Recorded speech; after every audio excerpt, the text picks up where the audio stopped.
Olá, sejam todos bem-vindos para mais um programa, O Livro dos Espíritos em Nossa Vida. Eu, Ricardo Honório, e o meu dileto companheiro, Alcir Almeida. Nós estamos estudando Esperanças e Consolações, livro 4 de O Livro dos Espíritos, especificamente sobre felicidade e infelicidade relativas. E no programa da semana passada, nós encerramos trazendo à tona já a pergunta 928. Muitos dos fatos de não seguirmos a nossa vocação não é aquilo que nos traz mais infelicidade? Vamos conversar sobre isso depois da nossa vinheta. Até já. Começa agora o programa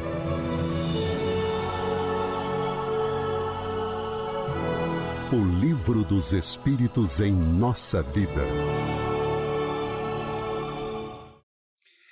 E aí, Almeida? Questão 928. Seja bem-vindo. Obrigado, Ricardo. Antes de responder essa pergunta, cumprimentar todos vocês que nos estão acompanhando pelas mídias sociais da Comunhão Espírita, né? Honrado em estar aqui e honrado em poder conversar sobre esse livro que suscita tantas questões, que suscita tantas reflexões, para a gente começar a compreender um pouquinho melhor o plano de Deus para cada um de nós. Forte abraço. Na questão 928, Almeida, eu li, agora assim só pela metade, um trechinho, mas eu vou ler a questão completa para você comentar. Pela especialidade das aptidões naturais, Deus indica evidentemente a nossa vocação neste mundo. Muitos dos males não decorrem do fato de não seguirmos essa vocação? É uma pergunta muito bacana. Eu vou dizer Alcir. O sonho meu, profissionalmente falando, era ser professor de história. Tá brincando? Essa eu não sabia. Eu passaria muito feliz a vida inteira, só mexendo com história, conhecendo como é que a sociedade se desenvolve, como é que deixa de se desenvolver e por que somos o que somos e qual foi o caminho que trilhamos para aqui chegar. Mas numa idade muito jovem, eu percebi que eu não ia ser feliz sendo professor de história. Eu realmente, numa idade muito jovem, eu cheguei à conclusão de que eu não ia conseguir ser feliz sendo professor de história. Mas não ia, né? O exemplo das pessoas que foram excelentes professores que tive, excelentes professoras que tive, ou eram pessoas que já estavam dentro de um contexto familiar em que já tinham condições materiais de um mínimo de conforto e dignidade, ou eram pessoas que viviam com muitas dificuldades. E eu virei e falei, poxa, é digno, é maravilhoso, é o que eu gostaria de fazer, mas ele não é valorizado na sociedade brasileira, né? É aquela história que a gente ouve, que lá no Japão o professor é o único que não precisa se inclinar diante do imperador, porque o imperador também precisou de um professor. Isso não é replicado na sociedade brasileira. E eu fui buscar outros caminhos, né? Família sem posses, acabei entrando na carreira militar. Mas essa questão é sobre isso. Eu posso impor a meu filho que siga a carreira A, B ou C? Né? A questão de fundo aqui é essa. Eu, Alcir, deveria sim ter seguido o meu desejo de ser professor de história? Deus vai me condenar porque não? Eu fui fazer outra carreira de ser um administrador público, militar? Enfim, né? A questão aqui é essa. A questão que está aqui para ser discutida é essa, né? E certamente nenhum de nós tem o direito de impor ao outro que assuma a sua decisão como a certa. Cada um de nós, na sua marcha, percebe em si os seus próprios pendores, a sua vocação, o seu desejo, né? E tentar se encontrar a partir daí. É uma pergunta muito profunda, né? E eu não condeno ninguém, nem que realmente aceite, essa é minha vocação e vou levar a ferro e fogo, eu respeito muito. E aquele que não faz isso e toma a decisão como eu tomei, de tentar encontrar uma maneira de viver de forma mais confortável, eu também não vou condenar. Eu não sei qual é o certo. Eu estou contigo. Eu não sei qual é o certo. Eu estou contigo. Eu tenho uma personalidade assim, acho que você me conhece um pouco. Eu não impus, né? Eu tenho 2 filhos homens, não impus, orientei, né?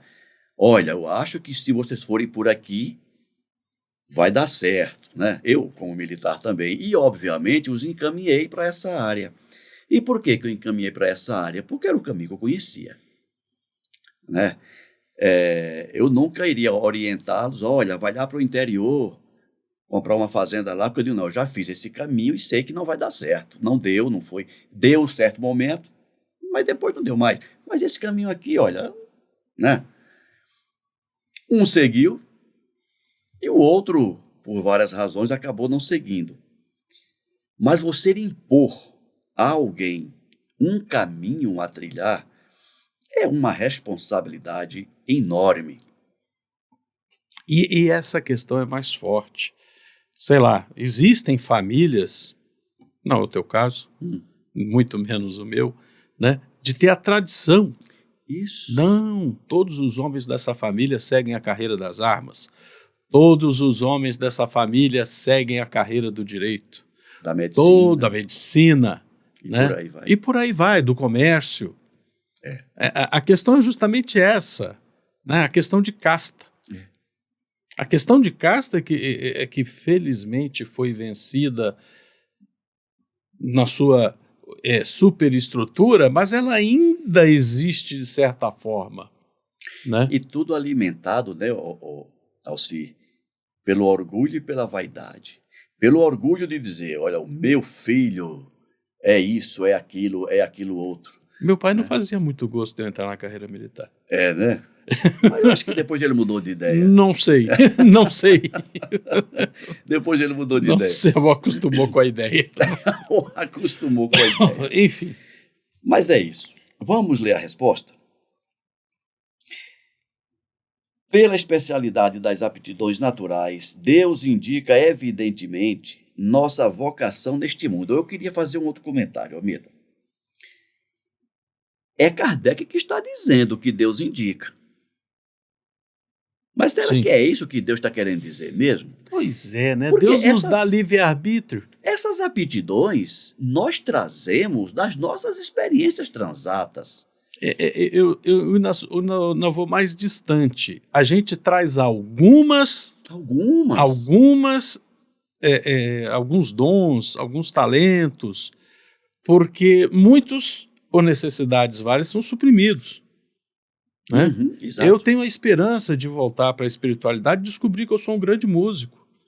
Eu ainda tenho esse desejo de chegar lá e saber que eu sou capaz de pegar um violino e tocar uma bela... Vai ver, essa habilidade está obnubilada, está escondida. Eu ainda tenho essa esperança, rapaz.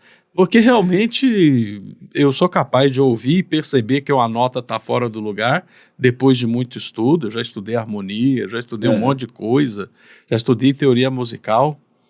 Mas na hora de pegar a viola ali e tocar, era um sufoco, não saía muita coisa. Quando eu pego o violão, cara, eu dou um show. Eu já vi. Né? Eu começo a tocar as pessoas, show daqui, vai embora. Eu já vi. Enfim. Mas vamos lá, Almeida. Muitos dos males que decorrem do fato de não seguirmos... muitos dos males não decorrem do fato de não seguirmos essas vocações? E os espíritos disseram, é verdade, e frequentemente são os pais que por orgulho ou avareza fazem seus filhos saírem do caminho traçado pela natureza e por esse deslocamento comprometem sua felicidade. Eles, disso, serão responsáveis. E tem uma subpergunta. Assim, acharias justo que o filho de um homem altamente colocado no mundo fizeste tamancos, por exemplo, se para isso tinha aptidão? Pois é, né? Voltamos a falar do orgulho de casta. É. Alguém é filho do doutor fulano de tal, médico, neurocirurgião, pós-doc em não sei o quê, com tantos procedimentos criados por ele em 40 anos de medicina. Aí o filho, não, pai, eu quero ser jardineiro. Qual é o problema do filho querer ser jardineiro? Tem o dedo verde, para usar aquela expressão nossa, né? Qual é o problema dele querer ser jardineiro? Mas a verdade é que nós vamos olhar com um certo viés de crítica. Pois é. E você veja como a sabedoria do Kardec, ele colocou o dedo nessa questão. Sim. Né? Se nós estamos falando disso agora, em 2024, imagina em 1855, 56, quando o Kardec estava tendo essa conversa aqui com a espiritualidade. Né? Sim. Na França. Em França. Não é isso? Em França o bicho pega. Onde hoje está ainda, mas a época mais ainda, né? O orgulho de casta, como assim meu filho vai ser um fazedor de tamancos? E eu tive um fato real. E é interessante, Almeida, né? Os tamancos, cara, são coisas que se perderam. Tamanco era ordinariamente utilizado pela população no Brasil até a popularização da sandália havaiana. Sabia dessa? Tamanco. Pô, meu pai usava tamanco. Eu, criança, minha mãe já me deu sandália havaiana. Desde que eu me lembro, olhando para o chão, eu tô com um pé de sandália. Você deve conhecer uma árvore chamada mulungu. Não. Não? Não. É uma árvore, o caule dela meio que parece uma cortiça. É bem leve. É utilizado, pelo menos lá na Paraíba, se utilizava para fazer barcos, tal, pela leveza dela, pela flutuação. E eu tenho lembranças de que as pessoas aproveitavam ela para fazer tamanco também. Ora, pois. Porque ela é leve. Que é interessante a gente perceber isso. Até os anos 50, hoje, no imaginário, quero acreditar que tamancos são associados a um calçado feminino. Não, isso aí eu lembro. Homens e mulheres indistintamente usavam tamancos ou tamancas, né? Como se queira dizer. Né? E é por isso que tem essa palavra aí no Livro dos Espíritos. Pô, se todo mundo usava, se você era um bom produtor de tamancos, você era um profissional digno. Exatamente. Né? Essa é a questão aqui. Por isso que eu mudei um pouquinho, porque esse tamanco não tem mais a carga que tinha 50 anos atrás. Um jovem hoje em dia talvez nem saiba o que é um tamanco. O tamanco, homem usando tamanco. Incrível. Né? Vamos à resposta. Vamos à resposta. Também não é preciso cair no absurdo. Né? O Espírito disseram, né? Não vamos chegar a tanto. Não exagera, meu filho. Não exagera, né? E ele diz aqui mesmo, nem nada exagerar. A civilização tem suas necessidades. Naquele momento precisamos de tamanco também. E alguém vai ter que fazer tamanco. Sim, alguém vai ter que cuidar do jardim. Alguém vai ter que cuidar do jardim. Porque o filho de um homem altamente colocado, como dizes, faria tamancos se pode fazer outra coisa. Ele poderá sempre ser útil na medida de suas faculdades, se elas não são aplicadas em sentido contrário. Assim, por exemplo, em lugar de um mau advogado, ele poderia talvez tornar-se um bom mecânico e assim sucessivamente. Ele tocou aqui no meu calo. É uma discussão que no Brasil se faz presente hoje. Sem dúvida. Nós precisamos de ter 100% da população doutor? Eu sempre falei isso. Quando eu estava na universidade, uma vez eu fui bem rechaçado, né? Uhum. Porque eu levantei exatamente essa questão, Almeida. Vem cá, todo mundo tem que ter curso superior. E as atividades de ordem técnica, quem é que vai fazer? Sim, é aquela história. Se o técnico é remunerado e bem remunerado, dignamente, para que curso superior? Eu me lembro de certa feita, eu estava fazendo uma auditoria na nossa instalação lá em Londres, e um amigo nosso Ele contou da experiência dele, ele estava vivendo na Inglaterra, ele não estava vivendo em outro lugar. Ele chegou, ele era recém-chegado. Alguns dos móveis que ele usava, ele comprou do oficial que tinha voltado para o Brasil, entre os quais uma geladeira. E a geladeira, no verão, estava dando problema, não mantinha a temperatura. Conversa uma, conversa duas, tá funcionando mal, eu não vou ter dinheiro para comprar uma geladeira nova, tenho que consertar essa usada, né? Chamou um técnico. Chamou o técnico. Aí o técnico foi lá, fez o diagnóstico, olha, essa borracha de vedação está muito velha, Não está precisa ser substituída, não está vedando mais. Você consegue fazer para mim? Perfeitamente. Só quer que eu substitua? Sim, eu quero. Qual é a conta? Olha, minha visita, 50 libras. A borracha, 10 libras. Eu já te contei essa história. 60 libras. Tá ali a conta. O cara pagou. 50 libras foi a visita do doutor em geladeira. Exatamente. Que é um técnico. Exatamente. Né? No mesmo mês, aquela virada de tempo que tá frio e esquenta, a menina dele ficou doente. No final de semana começou a ficar constipada, né? Começou a entupir tudo. Poxa, tá fora de hora, não sei o quê, não é horário de atendimento no sistema médico, recém-chegado, a mãe assustada, chama o doutor. O doutor veio.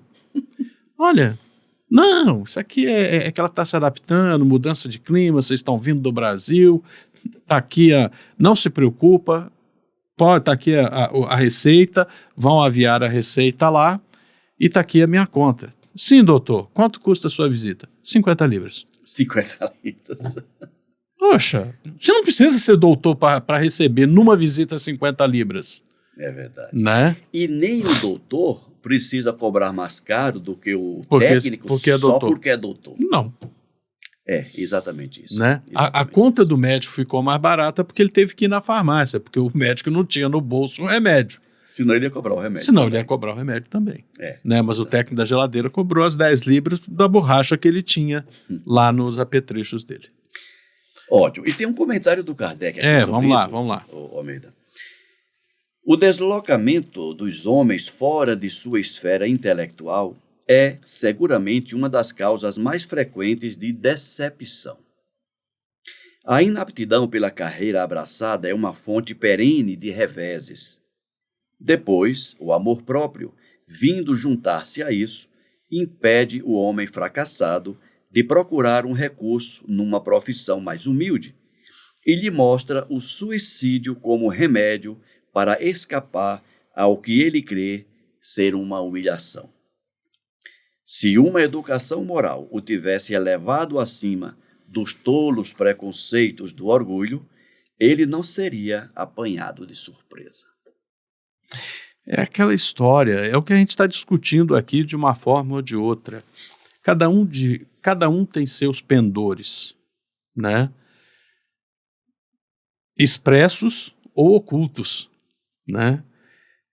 O importante não é se você é médico ou se você é produtor de tamancos.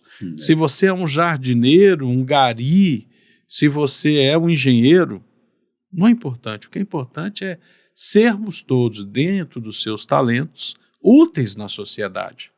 E tenhamos os meios, a partir do próprio trabalho, de sermos dignamente recebidos e termos nossas necessidades atendidas. Quem quer o supérfluo, que trabalhe mais, que se esforce mais para obter aquela capacitação mais difícil. Né? A verdade é essa, porque o desgaste físico do cara que pegou a geladeira, arrastou para lá e para cá, e trocou, e desligou a energia, ligou a energia, é muito mais desgastante do que a visita do médico. Exatamente. Agora vamos considerar, fisicamente falando... Esforço físico. Agora, o esforço intelectual do médico foi muito maior. Tem aquela velha piada, conhece a piada, né? Não sei qual. O cara, um industrial, tinha uma linha lá que parou. Ah, tá. Que parou É do parafuso? do parafuso. Conte. Aham. Talvez os nossos ouvintes gostem. Aí o pessoal, veio o técnico, né? Aham. Foi lá, olhou, examinou. Foi lá num parafuso, deu um arroxo. Não, opa, tá só em 5 libras, deixa eu passar para 12, encostou, apertou o parafuso. Quanto? $5.000. Pô, mas você veio aqui só para apertar um parafuso, $5.000? Sim. Não, mas isso não é possível. Põe isso na nota fiscal que eu quero ver a explicação por isso aí. Ok. Apertar um parafuso. $5. Saber qual parafuso e qual força deveria ser aplicada no parafuso. $4.995. É exatamente Acabou. isso. A questão é essa, né? A questão não é apertar o parafuso, é saber qual parafuso e quanto de aperto precisa para funcionar Para bem. não estourar, para não espanar e nem ficar Exatamente. frouxo. Exatamente, Almeida. É isso. Ah, pelo amor de Deus. Vamos à frente? Não, acho que agora... Ah, não, podemos ir à frente sim, desculpa. É, Eu perdi o rumo aqui. tem mais. A questão 929. Vamos lá.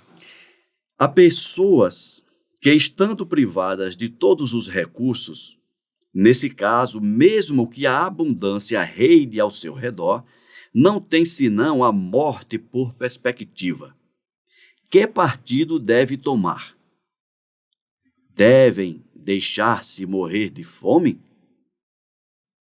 Não. É interessante isso, né?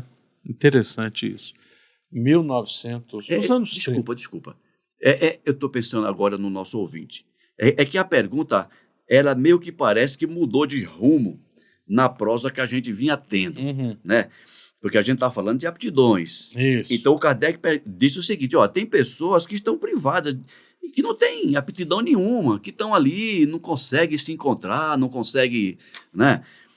Então essas pessoas que Tem que deixar morrer, deixar a deixar pra própria lá. sorte? já que veio sem aptidão nenhuma, deixa para lá? Não, de forma alguma. Essa é a pergunta do Kardec. De né? forma alguma. Por favor. Estados Unidos da América do Norte, final dos anos 20, início dos anos 30, viveram uma crise econômica gigantesca que passou a história como a Grande Depressão. É. Muita gente passou fome mesmo, de diversas formas.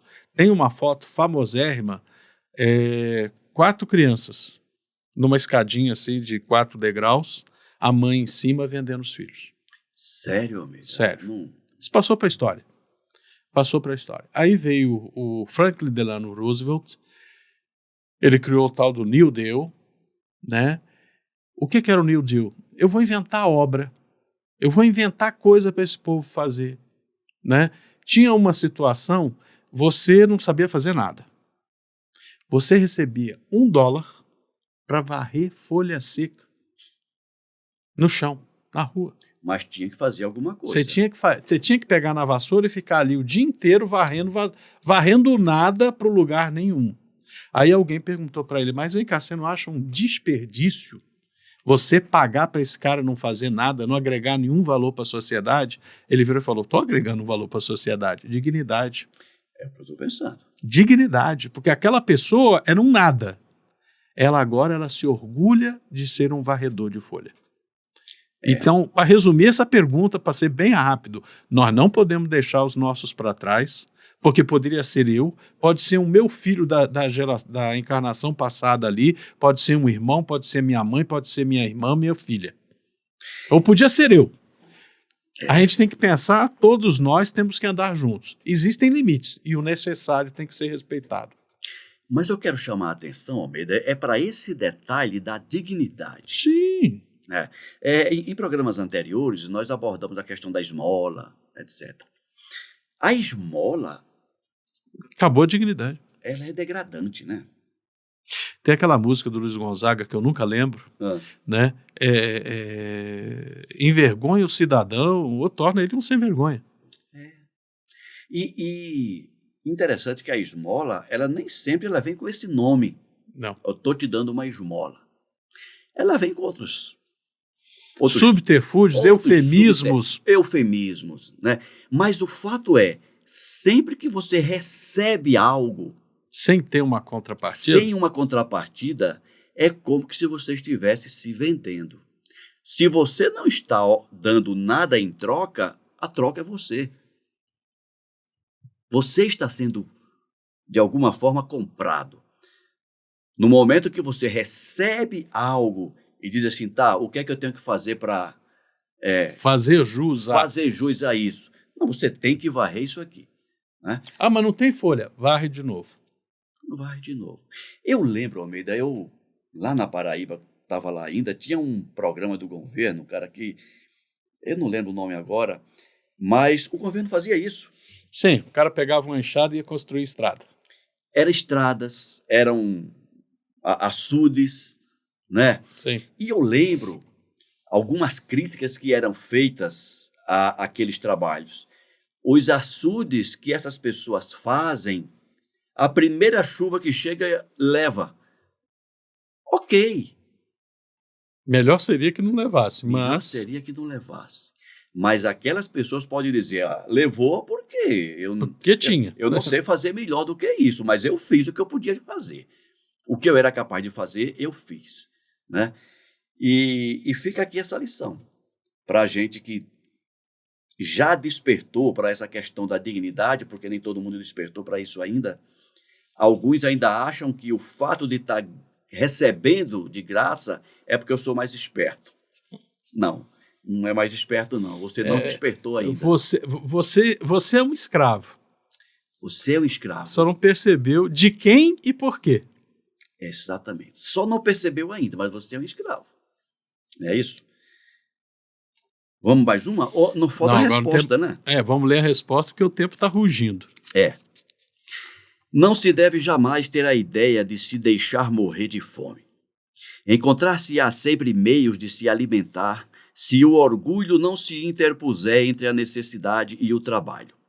Diz-se frequentemente, não há profissão tola e não é a situação que desonra. Diz-se para os outros e não para si. É isso, meu caro. Eu brinco muito falando errado, né? Gente, eu sei que o tempo urge, não ruge, tá? Não. Por favor. Mas a gente tem bom. que perceber essas coisas. Nós temos que construir uma sociedade que efetivamente a gente consiga de cada um o melhor, né?